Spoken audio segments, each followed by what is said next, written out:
Awesome. Hi, everyone. Welcome to our final project presentation showcase. My name is Yesenia Fallingstad. I am a community manager here at Flatiron School, and I'm so excited to welcome you all here and host this event tonight. Just really excited to show you some incredible projects from some equally incredible students of ours. Before we get started, we believe strongly in accessibility, so you will see the closed captions enabled, and we will also be recording the event tonight, so you will receive that in your inbox within 3 business days after the event. Our main form of communication tonight will be via the chat box, so please send all your questions there, and I will make sure after each presentation that they will get answered. We welcome questions. Our presenters really are awesome and really want to answer anything that you have about their projects. So you're also welcome to use the Q&A function as well. So with that in mind, let's get started. First up, we have got Bianca Aspin sharing her software engineering project, Accessible Park.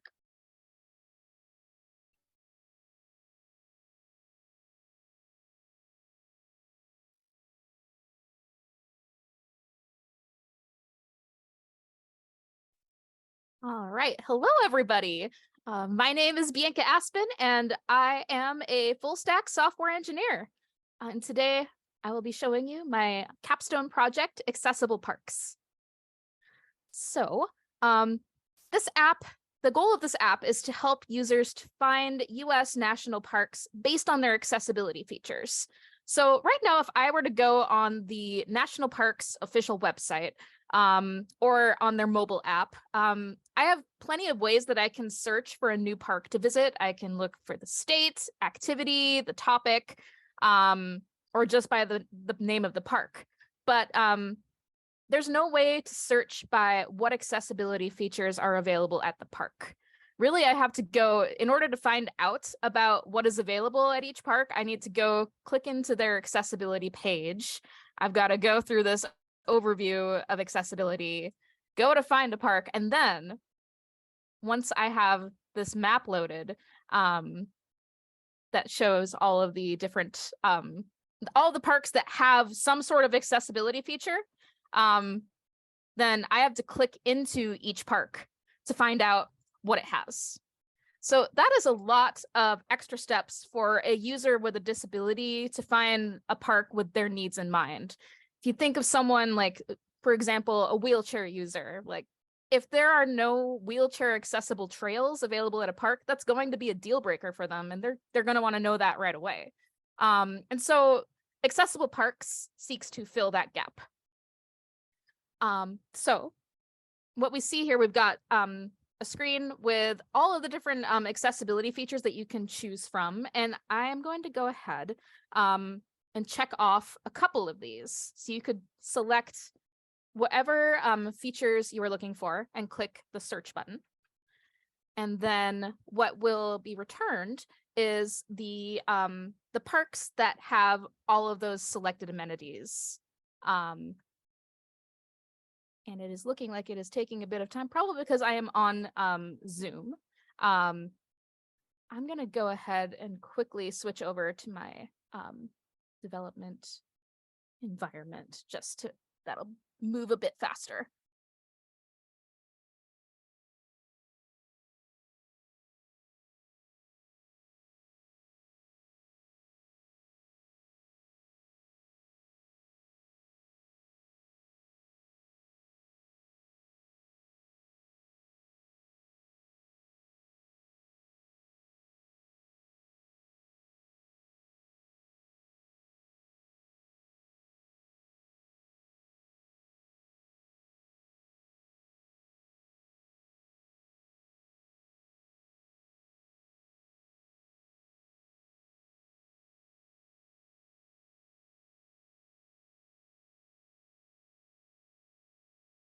Thank you for bearing with me as I switched over to a little bit of a faster experience. So what I will do is I will click the boxes of the features I want to search for, and click search.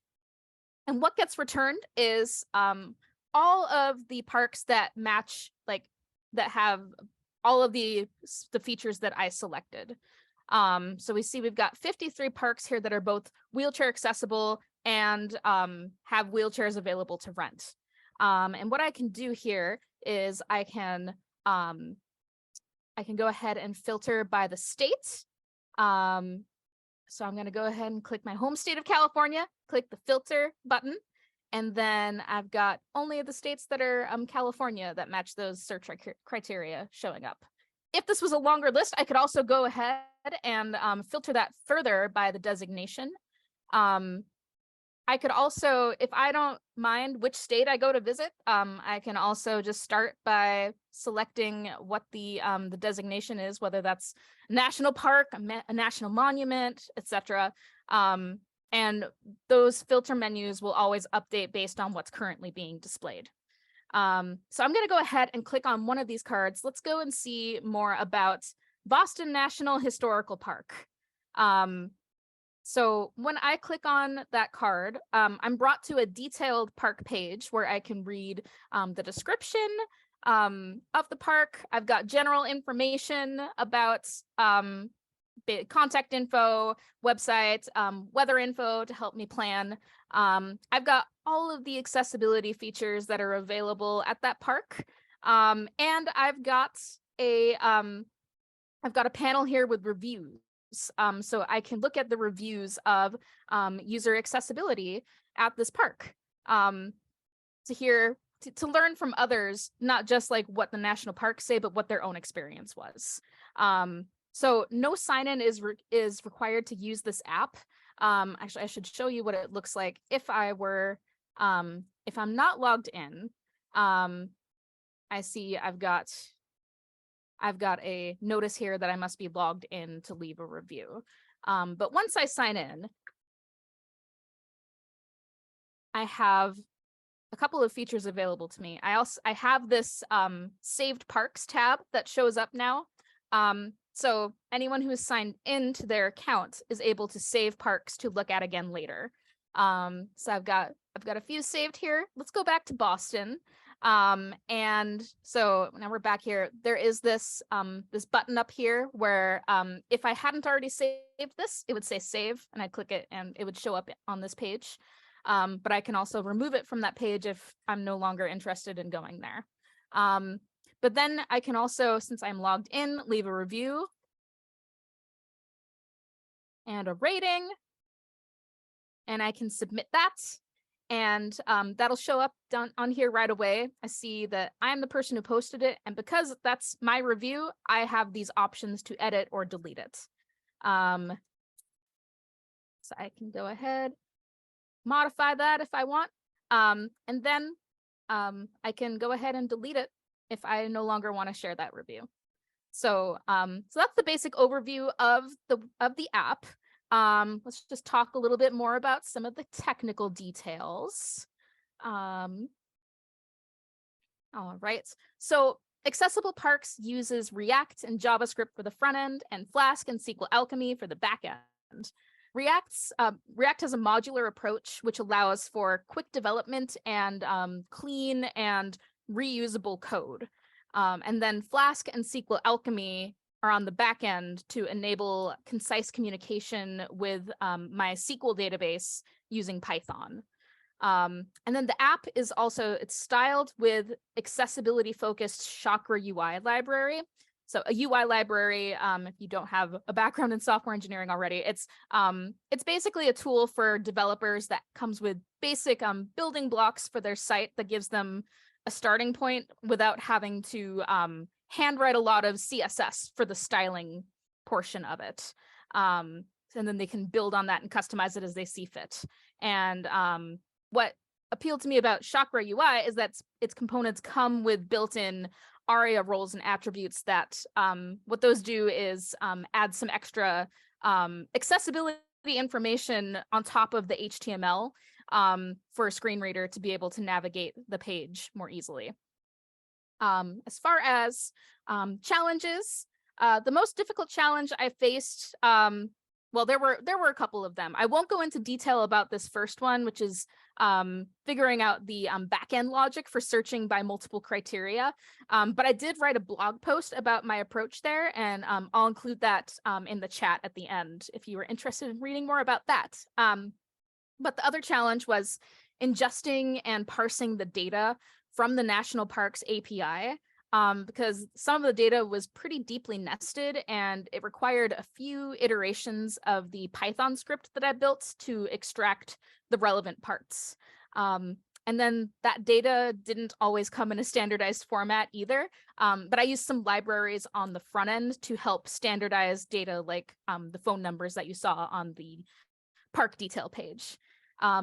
Looking ahead, future versions of the app will enhance mobile responsiveness and the look and feel of the app. And I also plan to include more details from the National Parks API on accessible parking, visitor centers, and locations of interest within each of the parks. Now, if you are interested in checking out the app for yourself, it is now deployed. So I've included the link here on this slide, and I'll also throw that in the chat at the end for easy access. I'm happy to answer any questions that you have about the app today while we're on Zoom together, but if you'd like to get in touch later on, please feel free to connect with me on LinkedIn or GitHub. I've got those there too for you, and I'll put them in the chat at the end. But yeah, so I'm happy to answer any questions that you have now, and just want to say in the meantime, thank you for watching. Beautiful job. Beautiful job. Loved it. Love the accessible features of everything. So important. Does anyone have any questions?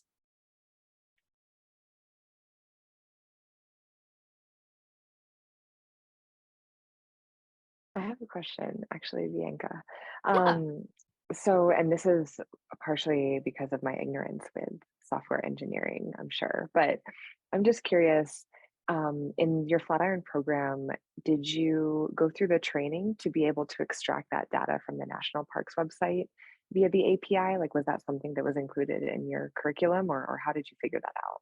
Yeah, we talked quite a bit, like starting even in like the first phase of the program, about working with APIs. Later on, we got to actually build those APIs ourselves as well. But at the beginning was when we learned more about how you would fetch from an API to pull information onto your website. It's you know, sending requests over to the server, having them formatted correctly, and telling it what you want is basically. But what the scripts that I wrote, that kind of went a step beyond, because I was actually, instead of fetching this like as the user requested it from the National Parks website, I'd actually loaded that information into a database so that I could make it would be I had the ability to make those connections between like the parks and the accessibility features and tying those to the users as well. So that was a little extra work that I had to do some independent study outside of the curriculum to write that script. The National Parks API actually had some really helpful resources on how to do that. So I have them to thank for that.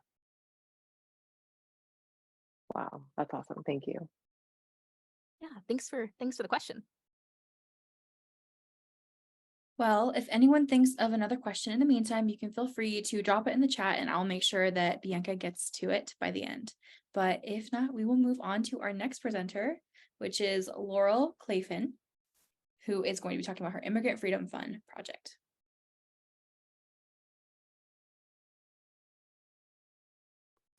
Awesome. Thank you, Yesenia, for the introduction, and thank you, Bianca, for your presentation. That was awesome. I'm definitely going to check out your project and look more into it. I think it's really important what you created.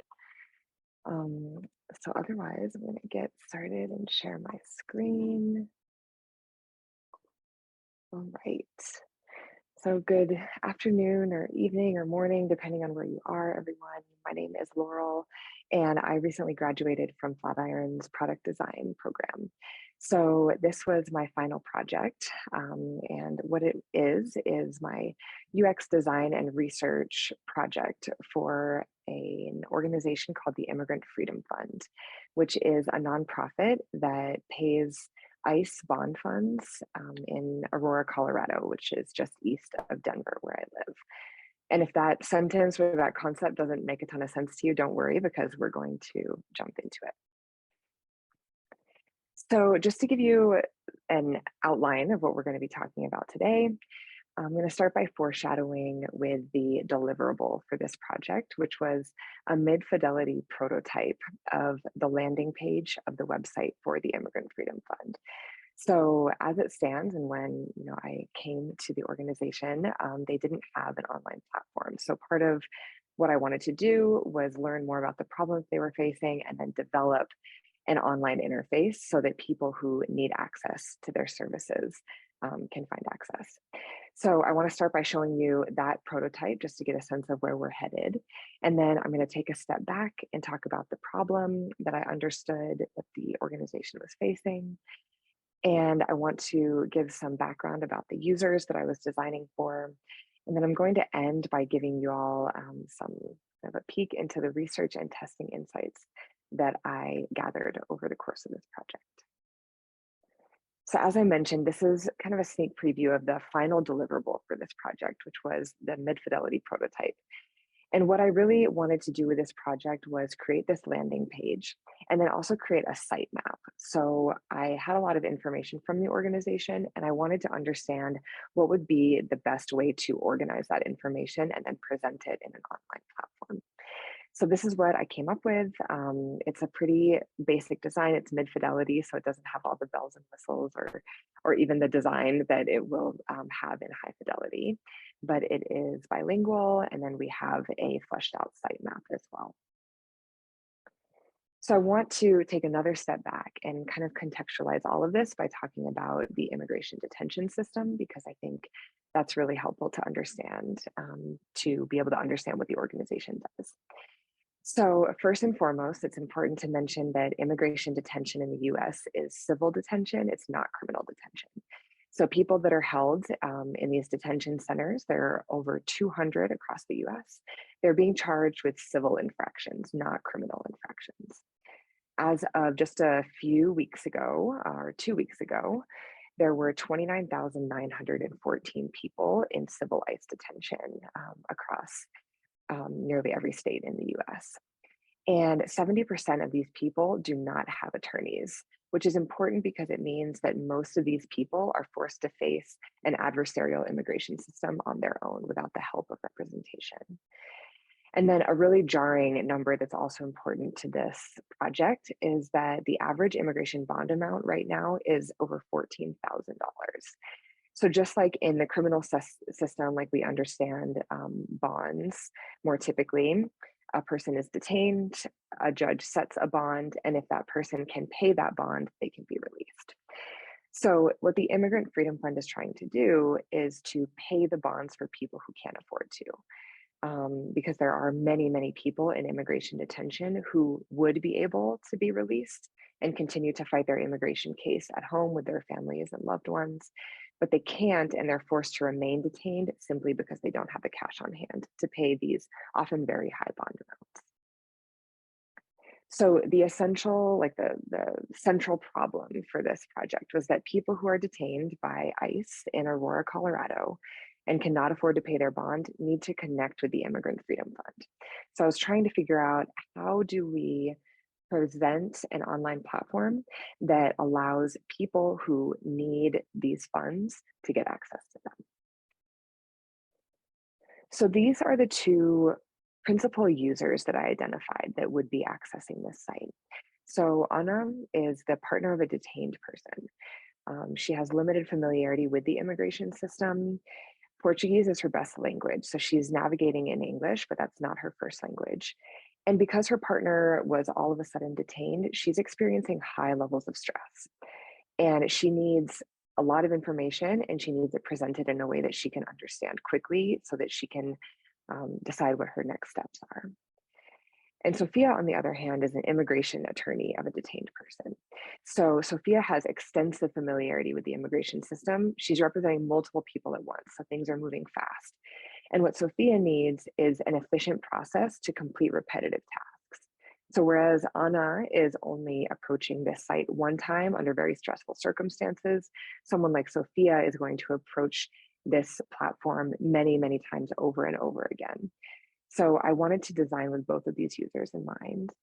And it's important to note as well that there might seem to be an exception on this slide, and that would be the person who is currently detained. And the reason that I didn't factor that person in as a user for this part of the project is that when people are detained, they don't have regular access to the internet.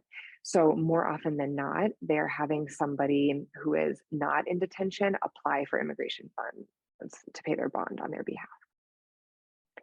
So these are the four main considerations and challenges that I was designing for. Recognizing that many people who are accessing this site don't speak English as their first language, that most people who are accessing this site are under an extreme amount of stress and time constraint. And finally, that general trauma that people experience from encountering the immigration system in the United States, it's real and it persists. And because of that trauma, many people experience mistrust. So I was trying to understand, how do I design for all of these factors in mind? So I know there's a lot happening on this slide, but what I want to talk about is the insights that I gained from research. So I conducted a card sort test, which was just to establish where the information on the site needed to go. And what I learned was that less is more. So I need to make menu items very concise and clear. And I need to use iconography to indicate what they're talking about. So even if someone doesn't speak the language of the site, they can still hopefully navigate the website using these icons and these images. And then another important consideration is the type scale. I conducted a collaborative analysis. I call it collaborative instead of competitive because I'm not really competing against other bond funds. We're trying to leverage their important work and build on the work of the bond fund. And it's really important that the type scale indicate the level of report. So this is an example, as you can see, how many, this is from a bond fund website that's clearly doing incredible work, but their referral form is way down here. It's small and in the bottom. So I wanted to make that more prominent on the Immigrant Freedom Fund site. And then finally, it's important that the Immigrant Freedom Fund site and the bond fund application be translated into multiple languages to enhance accessibility. So a lot of numbers on this slide again as well, but what I mainly want to communicate is that I had users conduct two tasks. The first one being to get important information about the bond process, and the second one being to apply for funds. So with the new design that I created and the simplified information architecture, I whittled down the amount of time and clicks it took for users to navigate this type of site. So returning back to the mid-fidelity prototype, this is what I'm going to be working with as I continue to work on the high fidelity version of this site. And as I mentioned, the site is fully translated right now into Spanish and soon into other languages. And then the menu items are clear and supported by iconography. So the next steps will be to continue building on that work, but I appreciate all of you for tuning in. This is my LinkedIn and my portfolio website. So I hope that you will get in touch and we can talk more about product design and software engineering. And I would love to answer any questions if you have them. Thank you so much. Thank you so much, Laurel. That was so great. And you could definitely tell the passion behind your whole project. Thank you so much for sharing that with us. Do we have any questions?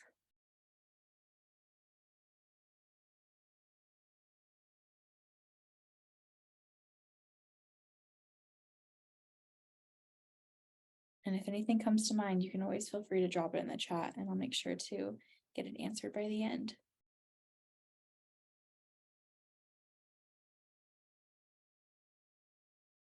Okay, awesome.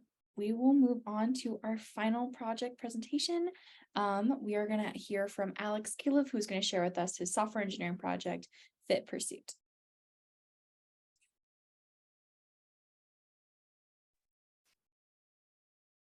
Hi, everyone. Thank you, Yesenia, for the introduction, and thanks everyone for tuning in.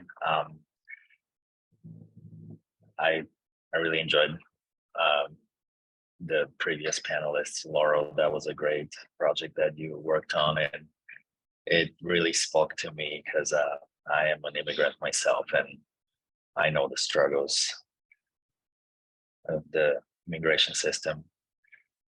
Okay, so I will be talking about my project, which is called Fit Pursuit. Okay, so my idea was to create a space for athletes that um, can compete based on activities. I will refer to Strava because my project is based on their API. So it's pulling data from the Strava website, which is great because Strava allows users to track their activities with a smartphone or a smartwatch app, and it imports them on a dashboard like that. So I have a few friends here and we can all see each other's activities, but what I wanted to do with my project is I wanted to have a way to compete with each other and team up with other athletes that can pool our efforts together and win competitions. So my project is doing exactly this. And here, when we first go on the front page, we're greeted with a little introduction of what the app is about. And then you can either select get started or choose login or sign up. And the site is completely responsive. So you're going to see that as I make this smaller, I'm getting a little nav bar on the top. It changes its state, as well as it takes the preferences of the user's team in consideration. So if I usually operate under the light team on my computer, it would take that in consideration. So you can obviously sign up. There's a few ways you can fill up this form, or the best way to do it is to connect using Strava. And same here, you can either put in your email and password or connect with Strava, which is what I'm going to do because I have an account with Strava. So it routes me to the Strava website where I can authorize permissions to access my account on Fit Pursuit. And I'm routed back to Fit Pursuit, where I'm now on the dashboard page, and I see a lot of good information here about my profile, and this data is coming from Strava. So when you create an account with this button, your data gets transferred to Fit Pursuit's database, and you can, of course, edit it any way you want. So since I've been on the app before and I have a team and I've uploaded some activities, but this button here serves the purpose to pull your activities from Strava. So I'm going to do exactly this now, and I'm expecting a little notification down here saying if any activities are added since the last time I synced in. It looks like 9 activities have been added, and I also implemented this wealth system, kind of a way to incentivize players to compete, and those FP coins can actually be used to bet in a way. When you create a competition, you put down your coins. I'm gonna go over that in a little bit. But here we can also see our team dashboard. And as a team leader, I'm able to see all the all the members, and I can also kick them. And since those are not real members, I'm just gonna do just that. And I can also disband the team if I want. This data is also getting summarized from all the members in the team, and so looks like between me and Joanne, we've clocked for 1,400 miles of activities. And again, I can edit the details here for the team. More importantly, I can, since I'm uploading my activities to the database, they can now be displayed in this nicely done chart that shows and groups the activities by activity type. So I can see when I've been hiking, my average heart rate is 102, but when I run, my average heart rate is 105. And there's quite a few other categories here to choose from. So this is a dynamic chart that I put a lot of effort into creating.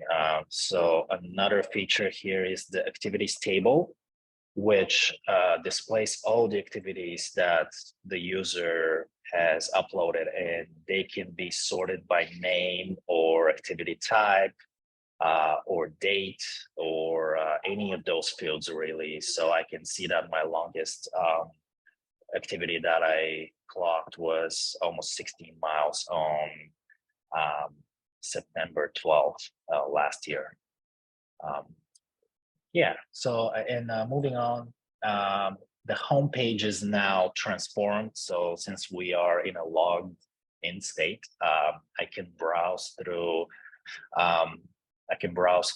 the database and see all the users that are currently registered with a pursuit. And once again, I can use, it's kind of the same type of table where I can sort by any field that I would like. Also, I can search here. So if I'm looking for my friend Tyler, I can type in his name. Or if I'm looking for my folks from Colorado, I can type in Colorado, and I'm gonna get all the people that have indicated that their state is Colorado. We can also browse the teams. So there's information about the teams here, the running competitions, when does it start, when does it end, as well as all the activities that are logged by all the users. So you can see that everyone who uploaded an activity will be displayed here. So you can see, Trevor did a 50-mile hike or a ride. Yeah.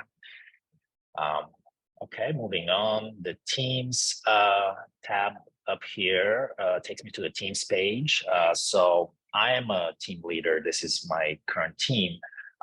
If I did not have a team, I would see a little tab here where I would be able to create a team. As well as if I was not a member of a team, I would have a little button here to ask the leader of a team to join a team. And they would get a notification here under the messages tab that would indicate that someone asked them to join the team. And you can see a lot of good information here, how many wins, how many members, and the stats. And yeah, the main type of activity and so on. Okay, so the next feature is the competition, and there's a little form here that is used to create the type of competition, and as well as a little guideline on how to what does the competition entail, and some set of rules. So the competition runs for 7 days, and it can only be booked for the next 4 Sundays. So it's kind of fair for the next month. it's kind of fair. You can't say, oh, competition starts tomorrow. Competition can only start on a Sunday, and you get a little preview here of what the competition will look like. So let's say that we want to have a hiking competition. We're going to choose a discipline. We can choose either solo or team. And the objective here is distance. And this is currently the only option here. So I go solely by the distance of the activities. So I could modify that in the future, but for now, it only goes off of the distance. And this is what I mentioned earlier. I have a pool of all my coins, and I can put them down to incentivize people to compete in my competition. And I can create the competition, and it's gonna appear down below right here. And we can see more details about it. I can join the competition, and some of the competitions would display the ones that are ended, all the people that participated and the rankings.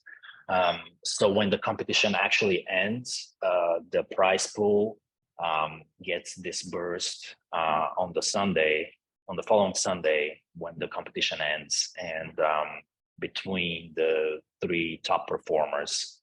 So those people actually got FP coins or whatever. Yeah. All right, moving on. The last tab I have here is the messenger system. So you can browse through all the users. I can try to look for my friend Trevor. If I click on his name, our conversation comes up. I can say anything, as well as our team chat. So I can see everything that has been discussed. So it's kind of like a global chat for our teammates where we can discuss or anything we really want. As well as, if you guys noticed here, there's a little red dot indicating unread messages. That's kind of a neat feature that I worked on, which moves down here. So when I click on it, it goes away,